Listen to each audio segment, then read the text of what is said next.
going on, everybody? We're back, and it's a Monday, and that means it's the day where we look at all of your responses from my question to all of you from last week. Now, as a reminder, the question from last week was, what is the best baseball card set of all time? And, you know, I kind of had an idea of how people would respond to this. I thought, well, you know, a lot of people will pick the 52 top set. And a few people did, not as many as I expected. And a lot of people will pick the T206 set. And I only saw that once or twice. I'll be honest, some of the answers surprised me, not because they're not great sets, just because they're not what I expected people to say. And the reasoning that a lot of people gave for the set that they chose made so much sense. And that's the beauty of the question. That's the beauty of the answers. And that's the beauty of sharing our opinions. Because people can point things out that we never would have considered. A couple of the answers that we're going to go over, I thought were fabulous answers.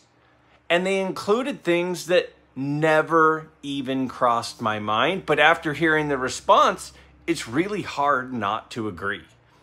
So I think you're going to really like the responses to this question. Also, remember, for this to work, for this to be fun, for this to be entertaining, you've got to give me your response in the description, in the comments below. Tell me your answer to the upcoming question, which we'll go over at the end of this video. So, let's take a look at the very first response that I wanted to go over with everyone right now.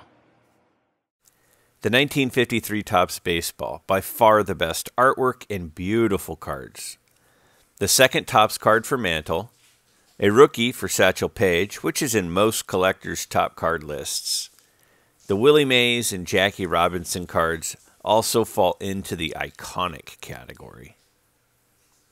Another person says, 1953 Topps, player images and artwork are absolutely amazing. Also, loaded with 30 Hall of Famers, as compared to 28 in the 52 set.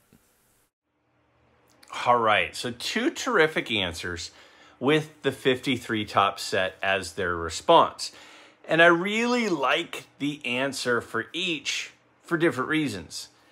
And there's so many places I could go with these two responses. The first thing I'd say is the artwork truly is beautiful. There's no doubt about it. The 52 Topps set is a gorgeous set, but the 53 Topps set is also absolutely beautiful.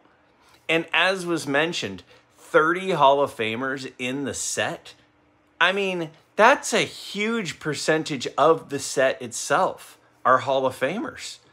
And again, some of the cards that when I just think of them that just stand out as being beautiful, besides the ones that are mentioned like Jackie Robinson and, you know, Mickey Mantle and Willie Mays. But that Eddie Matthews card is gorgeous. And the Warren Spahn card is beautiful. And I really like the Yogi Berra. And there are so many of them from this set that are awesome. Another thing that, you know, I take away when I look at these two comments is one of them mentioned Satchel Paige. And it is a beautiful Satchel Paige card. It's one of the best cards in the set. And it was mentioned that it's a Satchel Paige rookie card. And that brings up a whole different debate. I mean, what do we consider a player's rookie card? Is it the first time a manufacturer produced their card? Because, I mean, Satchel Paige has a Leaf card and he has a Bowman card that are before these, a few years before these. But this is the first Topps Satchel Paige card. So is it a rookie card? Because it's funny that this is mentioned because I actually heard in a couple of videos this week people talking about that being a Satchel Paige rookie card. So is that a rookie card or is it just his first Topps card? I think that's certainly something that could be debated. But there's no doubt about it. that stretch of years in the 1950s is just absolutely loaded with amazing sets. And the 53 top set is certainly one of the very best. Let's take a look at another response. And it's interesting. There are multiple people who agreed on some of these sets. So you'll see a few multiple answers as we look forward. So let's take a look at the next response. My favorite set is the 56 Topps baseball set. For some reason, it fits my eye really well. Good but tasteful colors, with a close facial, with an action shot next to it. Another commenter says, my favorite baseball set of all time is the 1956 Topps. Great player selection and design. And the last horizontal design, if I recall. I am working on a predominantly PSA 7 of this set. The third comment says, the best baseball card set of all time is the 1956 Topps set. I love the dual portrait and action shot, the signature, and the overall layout of the card. I'm a sucker for sideways cards. My favorite includes the Koufax number 79 showing him pitching. Also, the Aaron number 31 sliding into home and looking to the distance in the portrait. And of course, the Mantle number 135 with a big smile and him leaping into the stands for a catch. Okay, so that 56 top set, it's beautiful. It is gorgeous. I absolutely love it. But I wasn't expecting that many people to pick it. I mean, that was just 3 of them, and there were a few other people who chose it as well. So the reason that I picked some of these responses instead of some of the others that also said the 56 set is because of the reasoning behind why certain people picked it. Now, one thing I love about the 56 set versus like the 53 that we just talked about is in 1954, we have 3 really big rookie cards. And then in 1955, we have 2 really big rookie cards, right? In 54, we have Hank Aaron, we have Ernie Banks, and we have Al Kaline. So they're all included in this 56 set. And then the 55 set has Clemente and Koufax. So they're all included. Those are both included in the 56 set. So you get the second year Koufax and Clemente, and then you get the third year of the Aaron, the Banks, and the Kaline. So a lot of us like to collect early cards of the all-time greats, and this particular set has the second card of 2 of those guys and 3 of some other all-time greats in the guys with the 54 set rookie cards. The only negative, really, of the 56 set is there isn't a major rookie card. I mean, there's an Aparicio rookie, but there's nothing huge like there was in 54 or 55, or even if you go back to 51. But there are some great early cards. The players are still young. The pictures are amazing. And their landscape. Now, one of the comments mentioned that they thought it was the last landscape or horizontal card, but actually the 1960 set, just a few years later, was also horizontal. But it is after there were a few years that had them horizontal. It's the last one before, again, the last time they do it with Topps does it with the 60 set, at least for a while. So those are all great reasons. I love the portrait in the foreground and the action in the background. And again, it has a slightly more affordable card for Mantle and Mays. And most guys are still playing. Like, you know, it's at the tail end of Campanella. It's at the tail end of Pee Wee Reese. But we've still got a lot of those other guys that are still, you know, in the middle of their career, like a Duke Snider, you know. And so I think that it has everything except for a major rookie card. And in some ways, if you're a set collector, that's almost perfect. Because then you don't have to really step up for some, you know, back-breaking rookie card price. You can get a great set that has almost all of the all-time greats still playing, but you don't have to kill yourself on that one card. The Mantle is obviously the most expensive. It's my favorite Mantle card. It's a terrific Mantle card. I think 56 is a great pick. I'm just surprised how many people picked it. Let's look at the next response.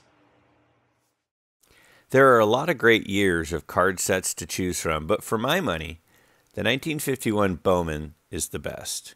It has artwork that is absolutely beautiful and full of detail. The cards could be on a museum wall as an art exhibit. Add to that the fact that it has the rookie cards for Hall of Fame players Whitey Ford, Nellie Fox, Monty Irvin, Mickey Mantle, and Willie Mays. The next comment says, best card set, 51 Bowman, for the artwork, great selection of players, and simplicity of the design. The artwork has refined details of the player, and background shows much detail if one looks beyond just the players. Oh man, the 51 Bowman. I mean, the 51 Bowman is a monumental set for so many reasons. You know, before this, Bowman was more of the square cards, right? Or square-ish cards. And then you look at the Leaf were the same way. And then, so the tobacco cards from before that, you know, pre-war cards were more rectangular. So this is like a little bit of a step larger before we get to 52, when the cards really start to take more of a familiar size to what we're used to. So it's a big step in the right direction just in terms of the size of the card growing, right? Now, in addition to that, the rookie cards. Now, we just talked about the 56 set. And one of the cool things about the 56 set is that you can get the cards without any massive rookie cards if you're a set builder. But one of the negatives of the 56 set is it doesn't have that iconic rookie card. But the 51 set, as was mentioned, is just loaded with iconic rookie cards. I mean, obviously Mantle and Mays, arguably the best player of the generation and the most popular player of the generation, have their rookie cards in the set. You have one of the top pitchers of the generation in Whitey Ford with his rookie card. There are some incredible rookie cards without a doubt. And there are also some cards that are early cards of some really good players who had their rookie cards just a year or two or three earlier. You know, you got Duke Snider's, you got, you know, Campanella, you've got Yogi Berra, you've got some really early cards of some of those all-time greats. So it's got the rookie cards. It's got a bigger size than we're previously used to. It's got the full color, like, you know, because the full color really only started happening about a year earlier. And then it's got just a plethora of incredible players. I think the 51 set really checks just about all the boxes. And then I didn't even mention the beauty of the cards. And one of the comments even pointed out, it's not just beautiful portraits of the players. In many of the cards, there is the beauty of the full background as well. I mean, we think about, you know, the Larry Doby card. It's got the beautiful background. You know, Ted Williams has got the beautiful background. The beautiful background of the Duke Snider card. I mean, it's not just beautiful portraits of the players. As is mentioned, it's the beautiful stadiums, the old school stadium seats and scaffolding behind the player in a lot of the cards makes it super special. A beautiful set, a terrific pick, and I think the reasons that are mentioned are spot on. The best baseball card set of all time is the 1949 Bowman set. From a design perspective, I love the colorized portrait-style photos, the almost square aspect ratio, and the bold colors as backgrounds. This set is jam-packed with Hall of Famers and rookie cards of Duke Snider, Gil Hodges, Roy Campanella, Larry Doby, Satchel Paige, and of course, Jackie Robinson. But the best thing about the 49 Bowman is that the cardboard itself transformed the collections of anyone who owns it. The kids who opened a pack from the 49 Bowman cards got a Jackie, Satchel, Roy, or Larry Doby now had an integrated collection. Their baseball cards, their treasured possessions, now reflected the social and historical progress happening on what was the nation's biggest stage. These kids now owned a piece of that progress, and they could pin their Jackie card next to Gil and Duke and Pee Wee on their bedroom wall and see it for themselves every night as they dreamed of making the big leagues themselves. You cannot get any better than that in my book. 49 Leaf did the same thing, but I think Bowman's were more popular and just look better. There are a lot of good answers, a lot of good responses to my questions that I put out for everybody. I try to give you all good answers and good responses when you ask questions of me on my Wednesday Q&A videos. And then there are great answers. This was a great answer. Now, Mookie Chilson has a channel. I've featured his comments before. He's a constant commenter on my videos. He's a person that I've gotten to know and I consider now to be a friend even. And the thing about this answer is it looks so much past just the cards and what it represents and what it does for a child opening a pack of cards and how it changes everything. And it's so symbolic. And you know, you could, the 48-49 Leaf versus the 49 Bowman, there are a lot of similarities between the two, and there are a lot of strong opinions back and forth between the two about which is the better set. I tend to lean toward that Leaf set, but the Bowman set is incredible as well. And the description of this answer, literally, as I was doing the voiceover, because that's what I do, is I put the questions up, I voice over the responses, and then I come back to this and I respond with my opinion, my takeaway from the response, from the answer. And as I was doing the voiceover, as I was reading over Mookie Chilson's response, I literally got the chills. I literally got the chills because what he said and the way he said it is so important.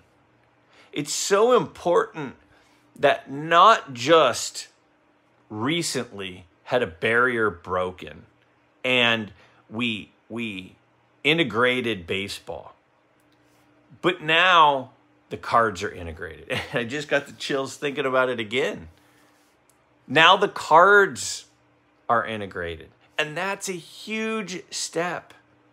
When a kid is opening a pack and going through the cards and looking up to their idols, now they're looking up to integrated cards. And that, at that time, is such a big step in our society. It cannot be overlooked what that does. And it is a beautiful set. The colors are bright. You know, we come out of the 48 Bowman that are straight black and white, which I like, but some people don't. We go into these cards that really now have bold colors in them. And they still have beautiful portraits in them. And they have some really, really important cards. Whether it be the Doby or the Satchel Paige or the Jackie Robinson, those are important cards. And they're beautiful. They're really beautiful cards. So this answer is like, it probably breaks the record for the longest answer because it was long. It took me over a minute just to read it. But it's so beautifully stated, I had to share the whole thing.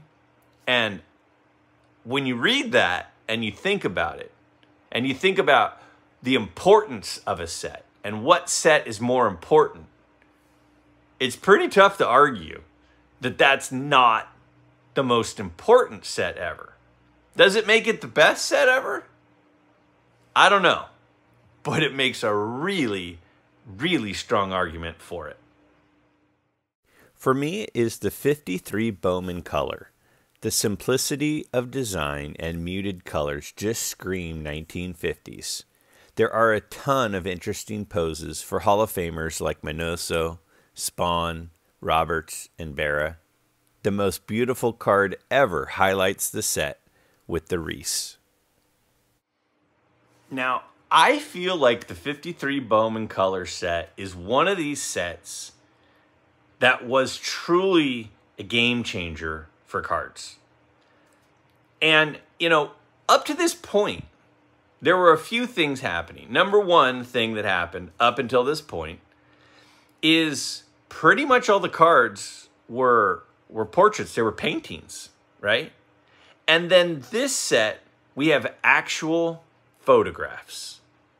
We have photographs of the players, right? If you go to the 52 Bowman, 51 Bowman, 50 Bowman, if you go to the 52 Topps, the 53 Topps, Topps didn't, it took a while for Topps to go to photographs. But these were photographs. That's a major deal because that's where we are now. And that's where we're headed. And some people go, I like the portraits better. I like the paintings better. I get that. But the pictures were a huge development for cards. That's one thing that this set does. Another thing that this set does is it's really the first time we started seeing multiple players on cards. There aren't a ton of them, but there are a handful of cards in the 53 Bowman Color Set that have more than one player. Now, that's crazy to think about when we then later get into, the 70s and the 60s and the 80s, where there's a ton of cards with multiple players. But that was unusual at this time. So that's kind of a game changer. So now we've got photography and we've got multiple player cards. Both big developments. Now, on top of that, they brought in some high-end New York photographers, and they snapped some amazing pictures. I think one of the most beautiful cards of all time, for me, as a fan, as a collector, which I don't have yet, but I plan on getting soon, is the 53 Bowman Color Warren Spahn card. I think that card is gorgeous. It's a beautiful image. Another one from that set, one of the most popular cards, and people either think this card is wildly overrated or they think it's like the best card ever, is the 53 Bowman Color Pee Wee Reese card. Another card that actually has multiple players on it. I think it's Gil Hodges who's sliding in there. And it's also an action shot. When have we seen an action shot on a card before? We have a guy who's posing, finishing his swing, or posing, throwing a ball. But this is a legitimate action shot. And that's also very rare at this point. The importance of this set is incredible. Now, the other thing about bringing in those photographers is it started to cripple the economy of Bowman's company. It was very expensive, and that's why they went to the black and white, at the end. And then slowly thereafter was the demise of Bowman. They were around a couple more years, but that was a very expensive venture. It was a very groundbreaking venture. And I think that a lot of us, when I've been around cards for a really long time, right? 35 years, I've been around cards. And this is a set that I feel like I've seen continue to grow in popularity over time. It's like a long time ago, this wasn't really a set that a lot of people were that interested in, or at least not many people. But I feel like more and more people are pointing to this set as an important set and as a really great set. But when you look at some of the photographers, not just that Spawn and Pee Wee Reese, but a lot of them, there's a great Monty Irvin card. There's a great Minnie Minoso card. I mean, there are some really, really cool cards in this set, and the photography is truly beautiful. It's a set that if you're not currently a collector of or familiar with, I strongly recommend that you check it out because a lot of the cards from it are still very affordable. Now, you know, the Mantles of the world are still, you know, very expensive. But a lot of those Hall of Famers, kind of mid-tier Hall of Famer type guys, the cards from this set are very affordable even now. So check those out. So what's our question for this upcoming week? Because you guys knocked it out of the park with your responses to this week's question. But for the upcoming week, let's check out my question for you. If you could only collect cards of one athlete, who would you collect and why? I mean, that's a tough question, don't you think? Now, a lot of people have player runs. A lot of people go, oh, my all-time favorite player is, you know, Willie Mays. Or I only collect Mickey Mantles. Or I collect mostly Mickey Mantles. Or I collect Yankees. Or I collect, you know, vintage football. Or I collect, you know, vintage basketball. Whatever it is. But if you could only pick one athlete, just one. Now, some of you who are predominantly single player collectors, this would be an easy response for you. But for a lot of us, if we said, no, sorry, you can't collect Willie Mays and Mickey Mantle. Or you can't collect, you know, Hank Aaron and Ernie Banks and Carl Yastrzemski. You've got to pick one. You can't collect pre-war. You can only collect one pre-war player. That, I think, is a really tough question. So I'm super curious to see who is the guy that you would collect if you could only collect one athlete. How do you respond? You just simply comment below in the comments with your response, and I look forward to seeing what you have to say and picking some that I'd love to share. I don't even know at this moment how I would answer this question. I have a couple of ideas, but I'm going to have to think on it because I think it's a tough one. Let me know what you think in the comments below.